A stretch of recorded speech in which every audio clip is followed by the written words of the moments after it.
السلام عليكم ورحمة الله وبركاته. بسم الله الرحمن الرحيم. الحمد لله رب العالمين. اللهم صل وسلم وبارك على رسولك وحبيبك سيدنا محمد وعلى آله وأصحاب سيدنا ومولانا محمد. ഹബീബായ മുത്തുനബി സല്ലല്ലാഹു അലൈഹി വസല്ലമ തങ്ങൾ അവിടുന്ന് യാത്ര ചെയ്യാനും അവിടുത്തെ വസ്തുക്കൾ യുദ്ധങ്ങൾക്കും മറ്റുമൊക്കെ പോകുമ്പോൾ കൊണ്ടുപോകാനൊക്കെ ആയിട്ട് അവിടത്തേക്ക് ധാരാളം ഒട്ടകങ്ങളും അതുപോലെ തന്നെ കുതിരകളുമൊക്കെ അവിടുന്ന് ഉപയോഗിച്ചതായ ഹദീസുകളിൽ ചരിത്ര ഗ്രന്ഥങ്ങളിൽ നമുക്ക് വായിച്ചെടുക്കാൻ സാധിക്കും.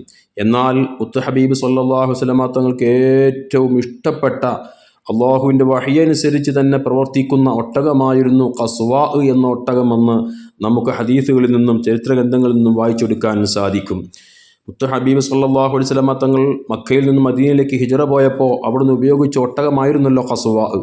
അങ്ങനെ ഹബീബായ മുത്തുനബി സല്ലല്ലാഹു അലൈഹി വസല്ലമ തങ്ങൾ മദീനയിലെത്തിയപ്പോൾ ഓരോ സഹാബികളും എൻ്റെ വീട്ടിലിറങ്ങി അങ്ങ് താമസമാക്കണമെന്ന് പറഞ്ഞപ്പോൾ മുത്തുനബി തങ്ങൾ പറഞ്ഞതെന്താണ്? ദഊഹാ ഫഇന്നഹ മഅ്മൂറ, നിങ്ങൾ ഒട്ടകത്തെ വിടുക, അതിന് പ്രത്യേക നിർദ്ദേശമുണ്ട്. അഥവാ അള്ളാഹുവിനുള്ള വഹീ പ്രകാരം നിർദ്ദേശപ്രകാരമാണ് ഈ ഒട്ടകം സഞ്ചരിക്കുന്നതെന്നാണല്ലോ ഈ പറഞ്ഞതിൻ്റെ അർത്ഥം. ഈ ഖസ്വാഇന് മുത്തുനബി സല്ലല്ലാഹു അലൈഹി വസല്ലം തങ്ങൾക്ക് എവിടെ നിന്ന് ലഭിച്ചതാണ്? അവിടുന്ന് മദീനയിലേക്ക് ഹിജറ പോകാൻ വേണ്ടി ആഗ്രഹിച്ചപ്പോൾ സയ്യിദുനാ അബൂബക്കർ സിദ്ദീഖ് റളിയല്ലാഹു തആല അൻഹു 2 ഒട്ടകങ്ങൾ വാങ്ങി ഒന്നിനെ ഹബീബായ സല്ലല്ലാഹു അലൈഹി വസല്ലമ തങ്ങൾക്ക് നൽകിയതാണ്. അവിടുന്ന് അതിനെ വില കൊടുത്താണ് സ്വീകരിച്ചത്. അങ്ങനെ മുത്തുനബി തങ്ങളുടെ ഹിജറയിൽ മക്കയിൽ നിന്ന് മദീനയിലേക്കുള്ള പ്രധാനപ്പെട്ട ഹിജറയാകുന്ന ഏറ്റവും വലിയ ഇബാദത്തിൽ അള്ളാഹുവിൻ്റെ ഹബീബ് സല്ലല്ലാഹു അലൈഹി വസല്ലമ തങ്ങളോടൊപ്പം ഖസ്വാ ഉണ്ട്. അതുപോലെ തന്നെ ഹുദൈബിയ സന്ധിയിലും മുത്തുനബി സല്ലല്ലാഹു അലൈഹി വസല്ലമ തങ്ങൾ സഞ്ചരിച്ചത് ഖസ്വാഇൻ്റെ പുറത്തായിരുന്നെന്ന് കാണാം.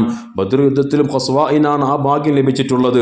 അതുപോലെ തന്നെ മുത്തുനബി സല്ലല്ലാഹു അലൈഹി വസല്ലമ തങ്ങൾ അവസാനമായി ലോകത്തോട് സംവദിച്ച ലോകത്തോട് അവിടുന്ന് ഹജ്ജത്തുൽ വദാഇൻ്റെ അതായിൽ പ്രസംഗം നടത്തിയത് ഖസ്വാഇൻ്റെ പുറത്തിരുന്നു കൊണ്ടായിരുന്നു എന്ന് ചരിത്രഗ്രന്ഥങ്ങളിൽ നമുക്ക് കാണാൻ വേണ്ടി സാധിക്കും.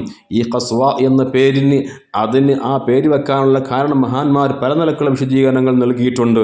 മുത്തുനബി സല്ലല്ലാഹു അലൈഹി വസല്ലം തങ്ങളുടെ ഖസ്വാ എന്നുള്ള ഈ ഒട്ടകം അതിന് അൽബ എന്ന മറ്റു പേരും ഹദീസുകളിൽ കാണാൻ കഴിയും.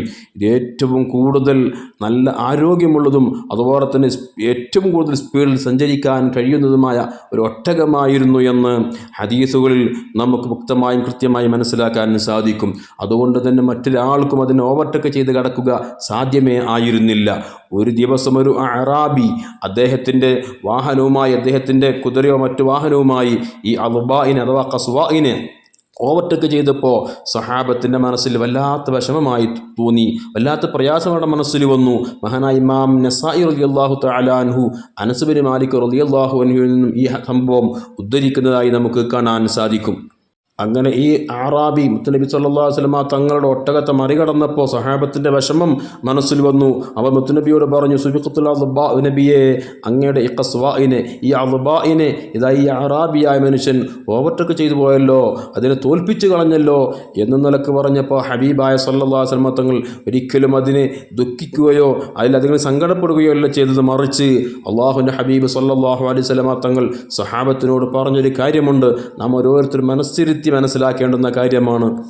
ഇന്ന ഹഖൻ അലല്ലാഹി അല്ലാ യർതഫിഅ ശൈഅൻ മിനദ് ദുനിയ ഇല്ലാ വദഅഹു. ഏതൊരു വസ്തുവിനും ഉയർച്ച ഉണ്ടായി കഴിഞ്ഞിട്ടുണ്ടെങ്കിൽ ഭൗതികമായ ദുനിയാവിൻ്റെ വിഷയത്തിൽ അതിന് പിന്നിലൊരു തളർച്ച ഉണ്ടാവുക തന്നെ ചെയ്യും. ഏതൊരു ഉയർച്ചക്കും അതിൻ്റെ പിന്നിലൊരു തളർച്ച ഉണ്ടാവുക തന്നെ ചെയ്യും. അതാണ് ഇവിടെ സംഭവിച്ചത് എന്ന നിലക്ക് സഹാബത്തിനെ അവിടെ ഒന്ന് സമാധാനിപ്പിക്കുകയാണ് ചെയ്തത്. അങ്ങനെ ഈ അൽബാ അഥവാ അല്ലാഹുവിൻ്റെ റസൂലിൻ്റെ ഒട്ടകമാകുന്ന ഖസ്വാ അത് ഹബീബായ മുത്തുനബി സല്ലല്ലാഹു അലൈഹി വസല്ലം തങ്ങൾ അങ്ങേയറ്റം സ്നേഹിച്ച ഒന്നായിരുന്നു. അവിടുന്ന് വഫാത്തായതിന് ശേഷം മുത്തുനബിയുടെ വേർപാട് കാരണം അത് ഭക്ഷണം കഴിക്കാനോ വെള്ളം കുടിക്കാനോ കൂട്ടാക്കാതെ കരഞ്ഞ് അവസാനം അതിൻ്റെ കണ്ണ് അത് പൊട്ടുന്ന രൂപത്തിലേക്കായി മാറി. അവസാനം അങ്ങനെയാണ് മരണപ്പെട്ടതെന്ന് ചരിത്രം നമ്മോട് പറയുന്നുണ്ട്. അതിന് മാത്രം സ്നേഹമായിരുന്നു ഹബീബായ മുത്തുനബി സല്ലല്ലാഹു അലൈഹി വസല്ലമ തങ്ങളോട് ഖസ്വാ എന്ന അവിടുത്തെ ഒട്ടകത്തിനുണ്ടായിരുന്നതെന്ന് ഈ ചരിത്രം നമ്മോട് പറയുന്നുണ്ട്. അല്ലാഹു സുബ്ഹാനഹു വ തആല ഹബീബ് സല്ലല്ലാഹു അലൈഹി വസല്ലമ തങ്ങളെ അങ്ങേയറ്റം സ്നേഹിക്കാനും അവിടുത്തെ ചര്യ പിൻപറ്റിക്കൊണ്ട് ഈമാനിലായി ജീവിച്ച് കലിമത്ത് തൗഹീദ് ഉച്ചരിച്ച് മരിക്കാനും അവിടത്തെയോടൊപ്പം ജന്നാത്തുൽ ഫിർദൗസിൽ ഒരുമിച്ച് കൂടാനൊക്കെയുള്ള വലിയ ഭാഗ്യം അല്ലാഹു നമുക്ക് എല്ലാവർക്കും നൽകട്ടെ. ആമീൻ. അസ്സലാമു അലൈക്കും വറഹ്മത്തുള്ളാഹി വബറകാതുഹു.